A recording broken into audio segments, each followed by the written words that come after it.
böletin yekeke Şan bölmedin şönükteki oyun Seni beraşıp dişettiler Ümitün düzme Yengdikten bakıp şans deyip Bayılsan senin жоқ үйде Жұмыстың шаршап бұл жүрмекең Ойы жоқ әкең қайда жүр екен Сақырсы болатын адам саны көп Қолынан келмейді дейтін сенбейтін Аяқта шулатын адам саны көп Өзгені көрмейтін бейлі сөндейтін Айтып бұл сенің болашағы жоқ Бірақ мән берме оларға Мақсат қайналсын арман Мақсат қайналсын бірақ сенің қолыңнан бәргілі Сенің қолыңнан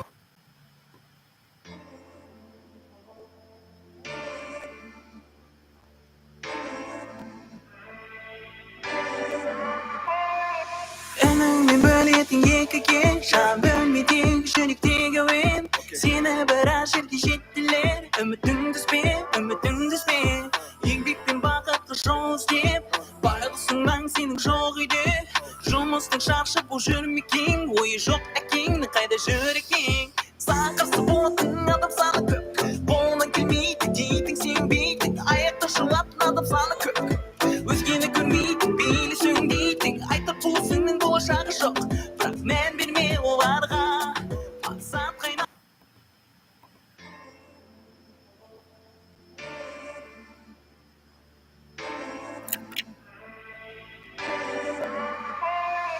Önünden böletin yekeke Şan bölmedin şönükteki oyun Seni beraşıp dişettiler Ümitün düzme Yengdikten bakıp şans deyip Bayılsın ben senin жоқ үйде Жұмыстың шаршап бұл жүрмекең Ойы жоқ әкең қайда жүр екен Сақырсы болатын адам саны көп Қолынан келмейді дейтін сенбейтін Аяқта шулатын адам саны көп Өзгені көрмейтін бейлі сөндейтін Айтып бұл сенің болашағы жоқ Бірақ мән берме оларға Мақсат қайналсын арман Мақсат қайналсын бірақ сенің қолыңнан бәргілі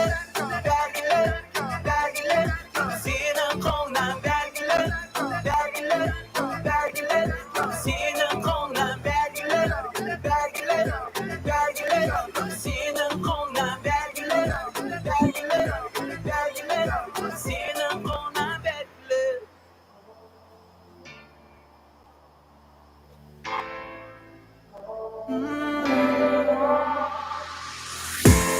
Бұл жүректің бар ойбайтыны болса ғарыш Сендік жетістік керек өзге қызғаныш Осы сәтте сәттіліктің өзі қарыз Себеп сөнбет қолысаң да қанша толғаныс Жан жағыңда санаулы дос бар Жалыныңа отының болса Жаны сүйер өзіңді сұлу Жаурағанды болады жылу Сақырсы болатын адам саны көп Қолынан келмейді дейтін сенбейтін Аяқта шулатын адам саны көп Өзгені көрмейтін бейлі сөндейтін Айтып бұл сенің болашағы жоқ Бірақ мән берме оларға Мақсат қайналсын арман Мақсат қайналсын бірақ сенің қолыңнан бәргілі Сенің қолыңнан бәргілі Сенің қолыңнан бәргілі Сенің қолыңнан бәргілі Сенің қолыңнан бәргілі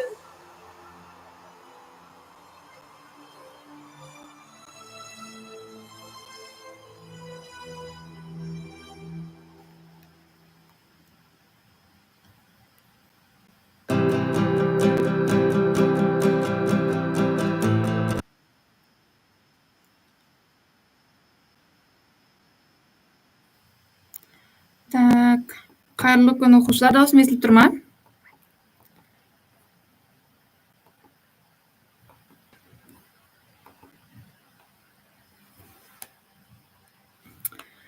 Так, дауыс естілсе бастайық. Бүгін біз нұсқа талдайтын боламыз. Бір нұсқаны полын талдаймыз, немесе уақыт 1 сағаттан асып кетсе жартысын талдайтын боламыз. Так, экран көрініп тұр ма? Экран көрініп тұр дейді. Окей. экран көрініп тұрса, бірінші сұрақтан бастайық. Бірінші сұрақ, бактерия жасушасының ерекшелігі дейді. А вариант ядроның болмауы дейді. Б вариант цитоплазмасы жоқ. С тек өсімдіктерге тән. Б қабықшасы мен цитоплазмасы ғана болады. Е органоидтары толық дамыған дейді. Қай вариант дұрыс деп ойлайсыздар? Ең самый оңай сұрақ, е? Бірінші сұрақ. Бірінші сұрақтың жауабы қайсы дұрыс деп ойлайсыздар? Альбина Д дейді. Дұрыс, ядросы болады дейді. Бактерияда бізде ядро болмайды. Себебі бізде бактерия не? Прокариоттар, яғни ядросыз жоқ ағзалар, цитоплазмасы жоқ дейді. Дұрыс емес. Тек өсімдіктерге тән қате, органоидтары толық дамымаған. Сонда бізде дұрыс жауабы қайсысы екен? Д варианты дұрыс екен. Молодец, Альбина. Так, келесі. Тірі ағзалардың барлық жасушаларға тән ортақ белгісі. Барлық тірі ағзалардың бір-біріне ұқсайтын ортақ белгісі қандай дейді?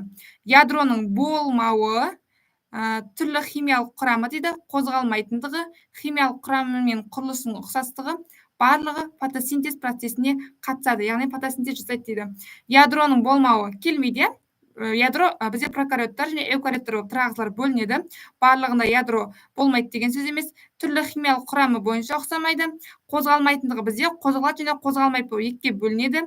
Барлығы фотосинтез процесін жасайды. Барлығы фотосинтез процесіне қатыспайды. Тірі организмдердің, тірі ағзалардың барлығы. Сонда бізде бұл жерде де дұрыс вариант қайсысы Д болып табылады екен. Так, келесі. Төмендегі өсімдіктердің қайсысы торлы саусақ тәрізді жүйкеленуге жатады? Вот, шатастыратын сұрақ. 4-тің жауабы қайсы деп ойлайсыздар?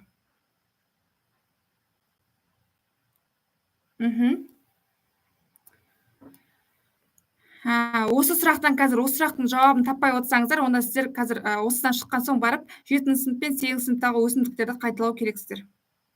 Әлі жауабын біліп отырсыздар ма?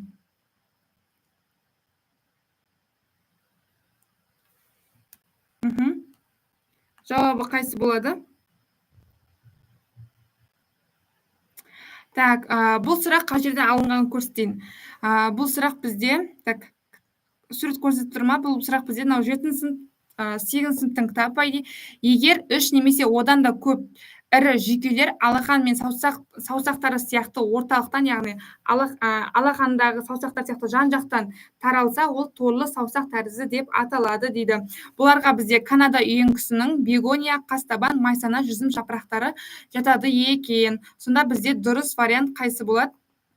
Сонда бізде дұрыс вариант Д вариант болады екен. Жүзім, үйеңкі, майсана деген Д деген вариантымыз дұрыс вариант болып табылады екен. Таптыңыздар ма бұның жауабын?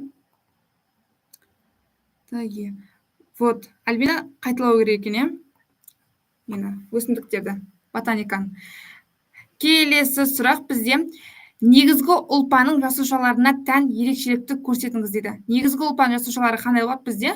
Жаттадығы домалақ пішінді, қабықшасы жұқа, жасушаралық кеңістігі кең деген қандай? Д варианты дұрыс па? С варианты дұрыс па, әлде Д варианты дұрыс па бұл жерде? 5-ті. Қай вариант дұрыс?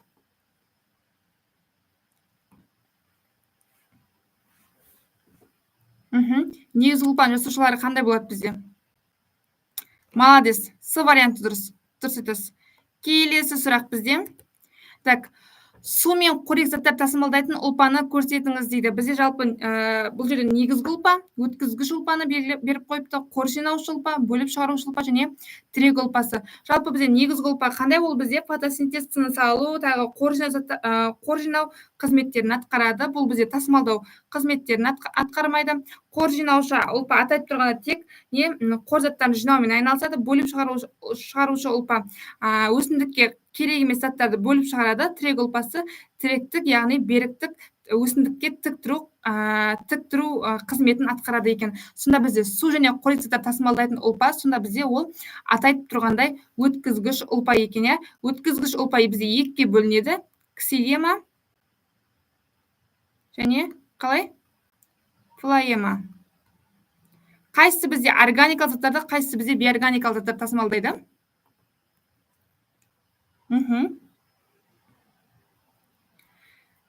Иә, бізде ксилема бізде бейорганикалық заттар тасымалдайды. Бейорганикалық заттар дегеніміз су және минерал заттарды, ал плоема бізде органикалық заттарды тасымалдайды екен. Келесі сұраққа көшейік. 7. Механикалық ұлпаға тән белгіні көрсетіңіз дейді. 7-нің жауабы қайсы? Бізде бір хлоропласттар көп болады дейді. Бұл бізде қай ұлпаға тән? Негізгі ұлпаға тән, бұны сызып тастаймыз. Негізгі ұлпаға тән. Жасуша қабықшасы жұқа әрі нәзік. Наоборот, механикалық дегеніміз бұл механикалық деген сол механикалық механикалық соққыдан қорғайтын ұлпа. Яғни бұл наоборот, бұлда жұқа емес, наоборот, қалың болады механикалық ұлпаның жасуша қабырғасы. Бұл келмейді. Жасушалары фотосинтез жүргізеді. Бұл қай ұлпаға тән? Көбінесе бұл көбінесе бізде негізгі ұлпаға тән. Су мен заттарды, су және заттарды тасымалдайды дейді. Механикалық ұлпа. Бұл қандай ұлпаға тән? Бұл өткізгіш ұлпаға тән екен. Сонда бізде механикалық ұлпаға тән белгі құрамында тірі және өлі жасушалар болады, қабырғасы берік деген Д варианты дұрыс болады екен. 7. Д дейді. Молодец, Альбина. Келесі, тістің құрылымына байланысты дұрыс тұжырымдаманы көрсетіңіз дейді. Тіс А вариант тіс 2 қабаттан тұрады, кіреуге және дентин. Бұл қате, біз тіс неше қабаттан тұрады? Кіреуге, дентин және біреу қалып кеткен, қандай? Пульпа. Б. Тіс қаптамасы тіс ұяшығына бекінген бөлігі дейді. Бұл дұрыс па? Тіс қаптамасы тіс ұяшығына бекінген бөлігі. Бұл қате. Қаптама бұл тістің ауыз қуысын нестейтін бөлігі. Ауыз қуысын көрінетін бөлігі. Қаптамасына бекінген бөлігі емес. Бекінген бөлігі бізде, наоборот, не ол? Түбір. Кіреуке тістің барлық бөлігін жауып тұрады деген қате. Тістің ішкі қабаты дентин дейді. Тістің ішкі қабаты дентин ба? Болады жақындатуға. Жақындатып істейін ба? Тістің ішкі қабаты дентин деп атала ма?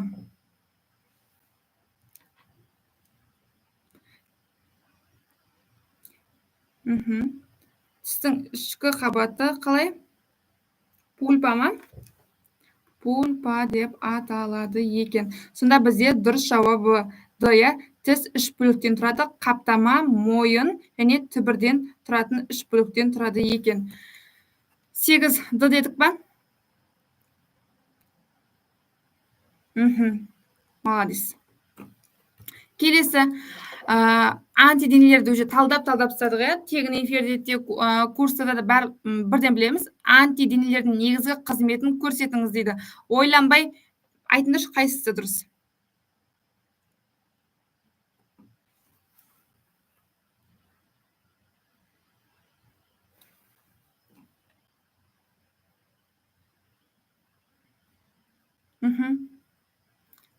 Тоғыздың жауабы.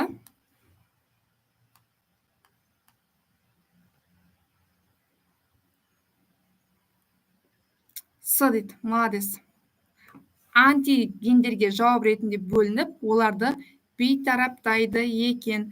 Келесі, антиденелердің отты, яғни улы заттарға әсері қалай жүреді? Антиденелердің отты заттарға әсері қалай жүреді деген сұрақ дейді.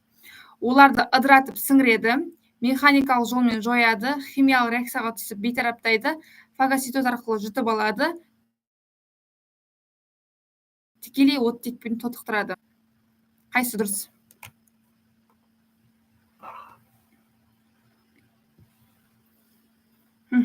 Оның жауабы.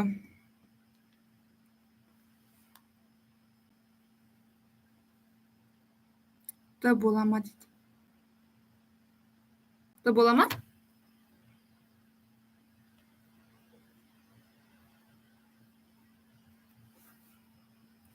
Бізде бұл жерде дұрыс вариант С болады. Химиялық реакцияға түсіп бейтараптайды деген вариант С болады. Так, мына жерде жазып қойған. Химиялық реакцияға түсіп, оларды бейтараптайды кітаптан алынған екен. Антиденелер микроағзаларды өзара жабыстырып, оларды жоя алады дейді. Сонымен қатар антиденелер улы заттардың молекулалық химиялық реакцияға түсіп, оларды бейтараптайды екен. Яғни улы заттармен молекулалық реакцияға түсіп, химиялық реакцияға түсіп, оларды бейтараптайды, иә. Сонда бізде дұрыс жауап қайсы болады? С варианты дұрыс жауап болып табылады екен. Түсінікті ме, Альбина?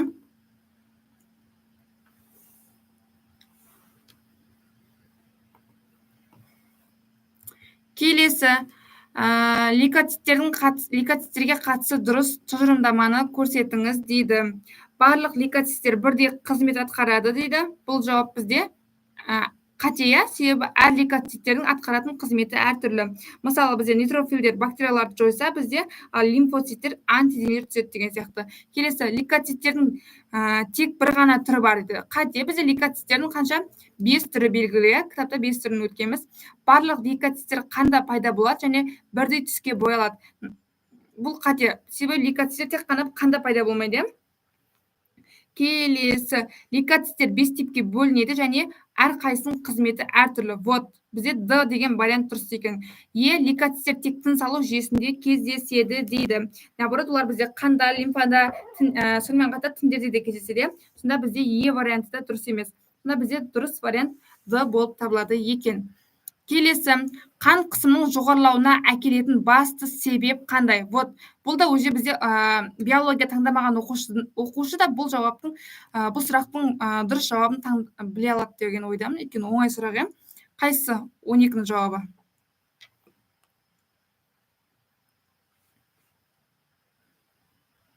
Қан қысымының жоғарылауына әкелетін басты себеп.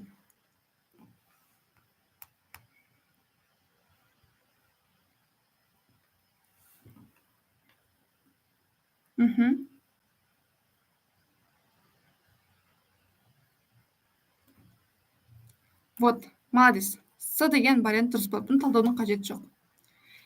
Келесі, инсульттың пайда болу себебі қандай? Миға қан құйылуынан пайда болатын ауру, инсульт дегеніміз миға қан құйылудан пайда болады.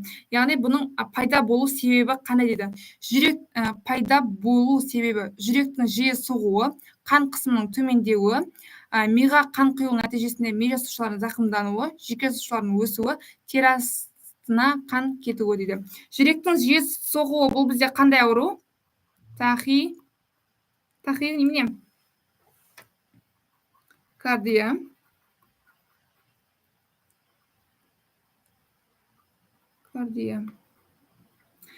Қан қысымының төмендеуі бұл инсультке себеп болмайды, керісінше қан қысымының күрт көтерілуі инсультке себеп болады.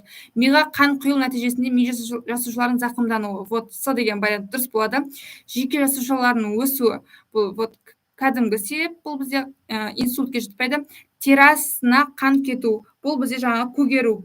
Бұл бізде көгеру деп аталады. Бұл бізде инсультке жатпайды екен. Сонда инсульттың басты пайдалы себебі миға қан құйылу нәтижесінде ми жасушаларының зақымдануынан пайда болу екен. Молодец. Келесі. Гипертония белгілерінің бірі болып табылмайды дейді. Гипертония дегеніміз не бұл бізде? Қан қысымының жоғарылауы, гипер болса, гипо болса төмендеуі, гипер болса қан қысымының жоғарылауының себебі болып табылмайды дейді. Белгілері болып табылмайтын вариантты көрсетіңіз дейді. Наоборот, бұда табылмайтын вариант. Құлақта бірінші дейді, құлақта шу пайда болады. Бұл бізде белгісі, құлақта шу пайда, яғни қан қысымы көтерілген кезде тамырлардағы қысым қысылып бізде өзі әртүрлі әсер етуі мүмкін. Сол кезде бізде құлақта шу пайда болуы мүмкін. Мұрыннан қан кетуі, бұл бізде тоже қан қысымы жоғарылап кеткен кезде мұрнымыздан қан ағады. Бұл да уже жаңағы бірі болып табылмайды. Тері қызаруы дейді. Терінің қызаруы бұл бізде сирек кездесетін белгісі болып табылады. Бізде қан қысымы көп адамдарда қан қысымы жоғарылаған кезде жаңағы бізде бет және мойын жақтары қызаруы мүмкін. Жүрек соғысының жиілеуі немесе сиреуі, қан қысымы көтерілгенде бұл да пайда болады. Асқазан қышқылының бөлінуі дейді. Вот бізде дұрыс жауап осы. Бұл бізде не бұл? Ас қорыту жүйесіне қатысты вариант болып табылады екен. Молодец. Келесі. Тыныс алу кезіндегі көкеттің, яғни диафрагманың әрекеті қандай нәтижеге әкеледі дейді. 15-нің жауабы қайсысы? Көкет жоғары көтеріліп, өкпенің көлемі азайтады дейді. Өкпенің көлемін азайтады. Бұл бізде қайта тыныс не істейді? Бұл тыныс бұл наоборот бізде тыныс шығаруда пайда болады. Тыныс шығаруда. В вариант. Көкет қозғалысқа қатыспайды дейді. Бұл бізде қате. Диафрагма тыныс алу процесінің негізгі несі қатысушы болып табылады. Көкет жиырылып төмен түсіп, өкпені төмен қарай тартады дейді. Вот бізде дұрыс жауап осы. Тыныс алу кезінде диафрагма бізде жиырылады, яғни көкетіміз жиырылады. Төмен түсіп, өкпенің көлемі ұлғаяды. Нәтижесінде ауа ішке кіреді. Бізде дұрыс жауап С болып табылады. Көкет төмен түсіп, кеуде қуысын қысқартады дейді. Наоборот, бізде қысқармайды, не істейді? Кеңейеді. Көкет қозғалысы тек тыныс шығаруда белсенді болады дейді. Қате, диафрагма кезінде тыныс алу белсенді. Не істейді? Тыныс алу кезінде диафрагма белсенді болады екен. Сонда бізде дұрыс жауап қайсы? С бізде дұрыс жауап болып табылады екен. Сыма дейді, молодец, С, иә. Сен, Альбина, андай ентіда барғанда да бірінші нені дұрыс деп ойлайсың, вот соны белгіле. И отырып кейін ауыстырып тастама. Өйткені көбінесе бізде бірінші біз не ойлаймыз? Бірінші ойымыз, бірінші түйсігіміз ол дұрыс жауап болып шығады. Кейін оны қайта дұрыс белгіледім ба, дұрыс белгілемедім ба деп қайта ойлана бастаған сайт, ми жұмыс беруден яғни отказ жасайды да. Біз дұрыс деп белгілеген варианттарымызды ауыстырып, оны шатастырып, неше түрлі балдарымыздан айырылып қалуымыз мүмкін. Сол себепті көбінесе бізде бірінші белгілеген вариантымыз дұрыс болып шығады. Бұл немен ентімен ойнауға болмайды. Өйткені бұл бізде нағыз енті уже. Келесі, тыныс алу қозғалыстардың реттелуінде жүйке және гуморалдық реттелу өзара қалай байланысқан дейді. 16-шы сұрақ сәл күрделі екен. Қайсы дұрыс деп ойлайсыздар?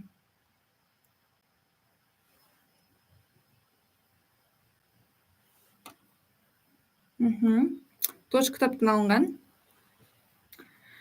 Тыныс алу қозғалыстардың реттелуінде жүйке және гуморалдық реттелу қалай өзара байланысқан дейді.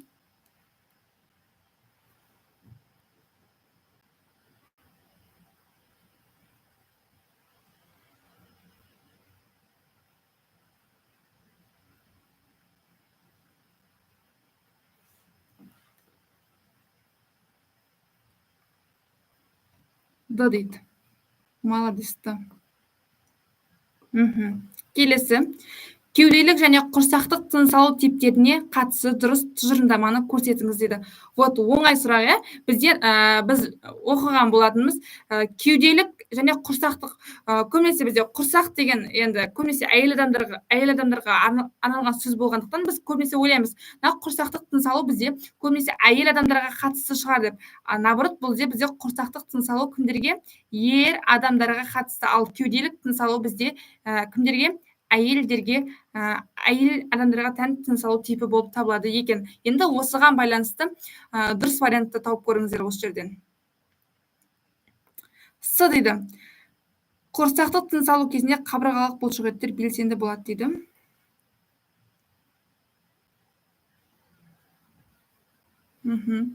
Қайсы дұрыс? Д, С дейді. 17-сі ма?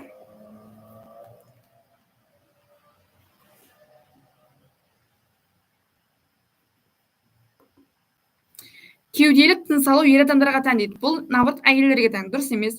Құрсақтық тыныс алу тек ұйқы кезінде болады. Жоқ, тек ұйқы кезінде емес. Біз ояу кезде де, ұйықтап жатқан кезде де тыныс аламыз. Бұл қате. Барлық адамдарда тыныс алу типі бір дейді. Жоқ, әртүрлі. Тыныс алу типіміз бізде әртүрлі, ол жынысқа, жасқа, физикалық жағдайларға байланысты өзгеруі мүмкін. Құрсақтық тыныс алу кезінде қабырғалық бұлшықеттер белсенді болады дейді. Бұл қате. Құрсақ тыныс алу кезінде бізде диафрагма белсенді жұмыс істейді, ал қабырғалық бұлшықеттер кеуделік тыныс алуға қатысады. Бұл бізде қате вариант. Сонда бізде дұрыс вариант С. Әйелдерге кеуделік, ал ер адамдарға негізінен құрсақтық тыныс алу тән екен. Бізде дұрыс вариант қайсы сонда? С болып табылады. Неге Е? Құрсақтық тыныс алу кезінде қабырғалық бұлшықеттер белсенді болады дейді.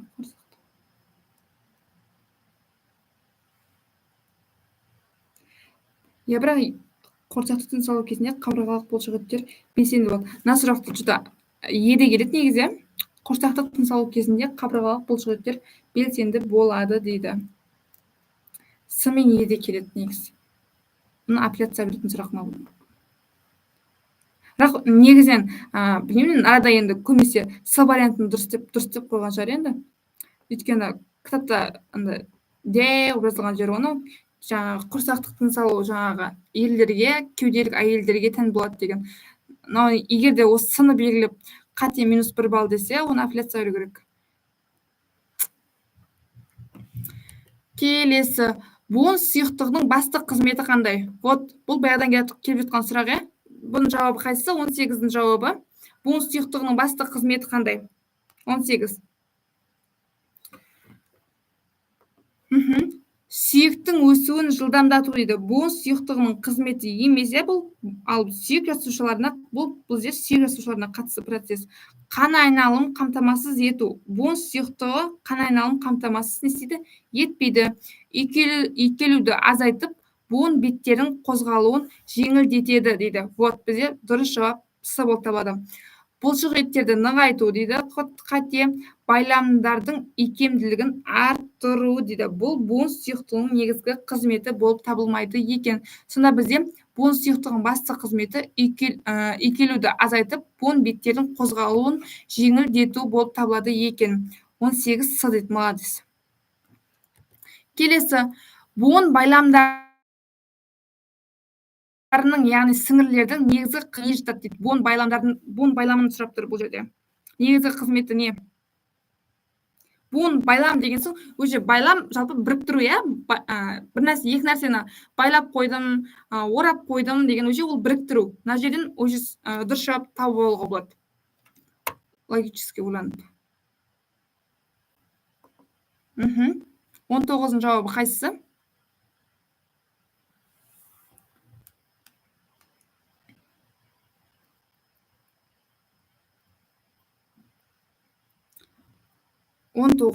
дейді. Молодец, Альбина. 19.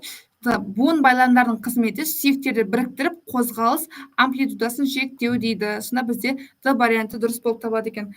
Буын ішіндегі жеке импульстерін басқару дегенше, бұл бізде дұрыс вариант болып табыла ма?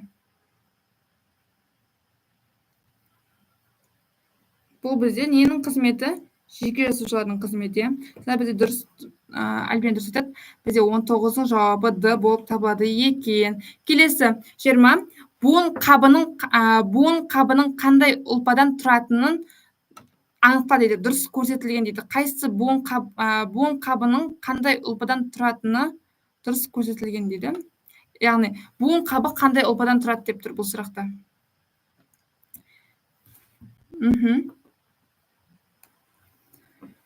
Жеке ұлпасынан тұра ма буын қабы?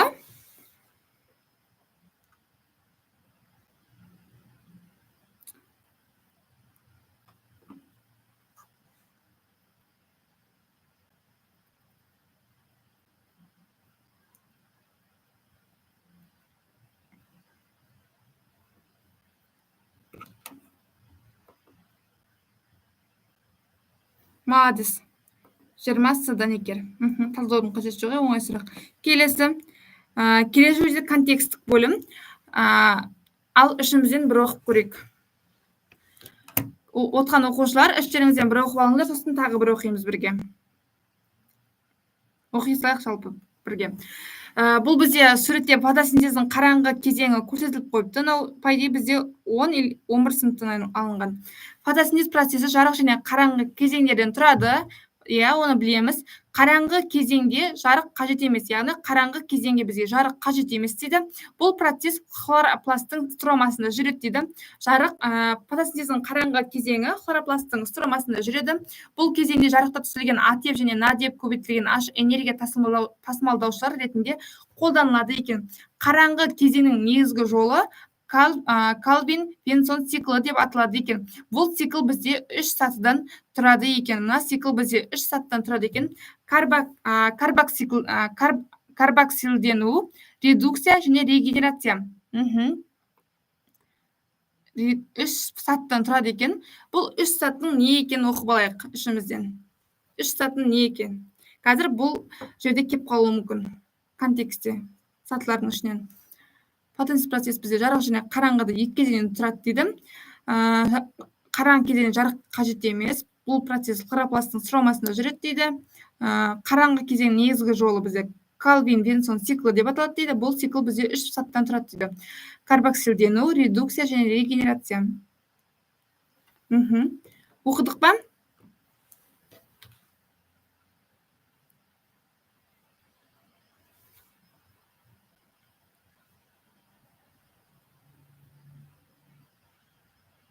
Үшінші кезеңде дейді, глюкоза молекуласын түзу үшін бұл цикл 6 рет қайталануы керек. Әр айналым бір көмірқышқыл газы жұмсалады, ал бір глюкоза үшін 6 СО2, 12 АТФ және 12 НАДЕП көбейтілген H қажет дейді. Ал кеттік, ал талдап көрейік. Так, бұл жерде бірінші сұрақ. Кальвин-Винсон циклінде көмірқышқыл газының молекуласы қандай қозғалысқа жалғанады дейді. Қайтадан ана бетке ауыстырайын ба?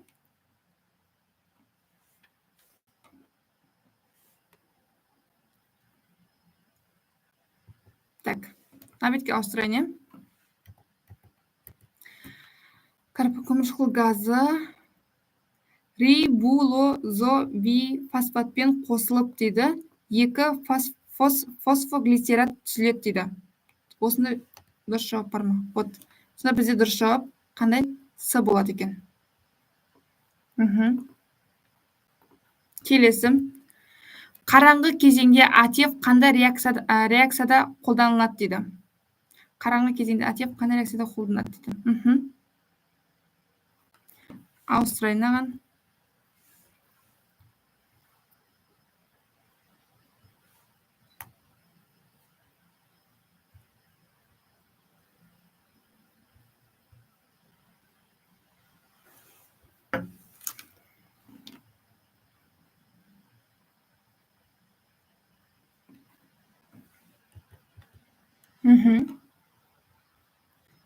Сонлан тотықсталуы, глюкозаның ыдырауы. Қайсы дұрыс? Молодец. С варианты дұрыс. Келесі. Кальвин циклының бір толық айналымына қанша НАДЕП көбейтілген H жұмсалады дейді. Вот, бұл бізде жаңа контекстте бар, е? Контекстте 12 жұмсалады екен. 24. 6 айналым нәтижесінде түзілген триозофосфат молекуласының нешеуі глюкоза синтезіне жұмсалады дейді. Қайсы дұрыс?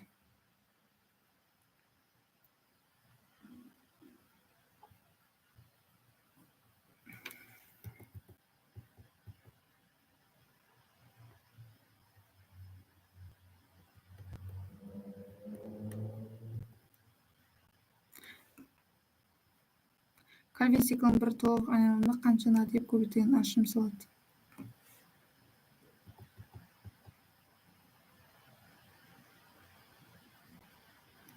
Бір айналымда бір.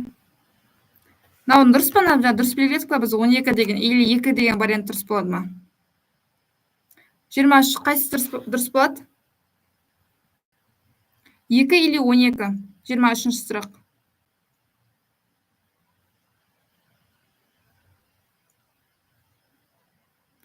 Бір толық айналымға қанша НАДЕП көбейтілген H жұмсалады?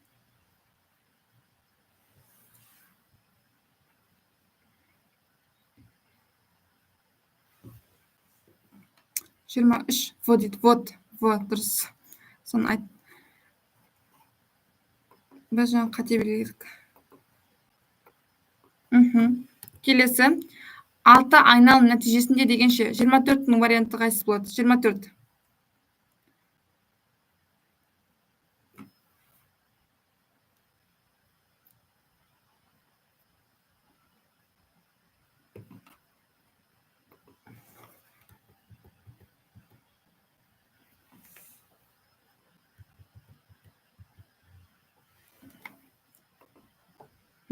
Жиырма төрттің жауабы қайсы болады?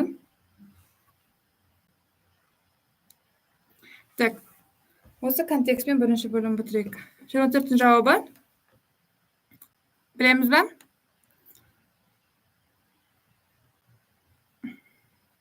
24 е дейді. Неге е?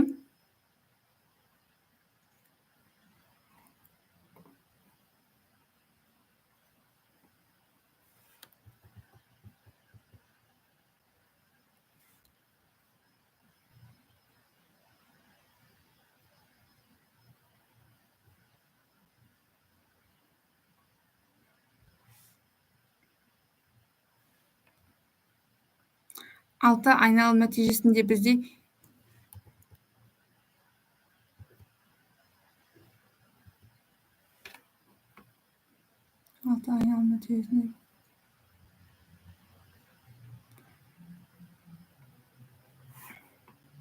бізде вот екеу жұмсалады екен. Бізде во деген вариант дұрыс болады. Альбина, екеу алты айналым, бір айналым, екеу алты айналым, жоқ 12. Жоқ, бізде 2 деген вариант дұрыс болады. Ал анада да 2. 23-те тоже 2, 24-те 2 деген вариант дұрыс болады. Так, 25-ші сұрақ. Егер Calvin циклінің бір айналымына 3 атеп қажет болса, толық бір глюкоза молекуласын түзу үшін қанша атеп жұмсалады дейді. Вот. Бір молекуласына 3 атеп қажет болса, толық бір глюкоза молекуласын түзу үшін қанша атеп жұмсалады дейді.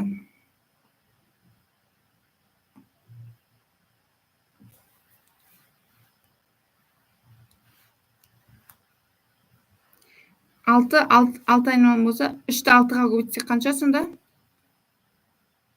Сол вариант шығады.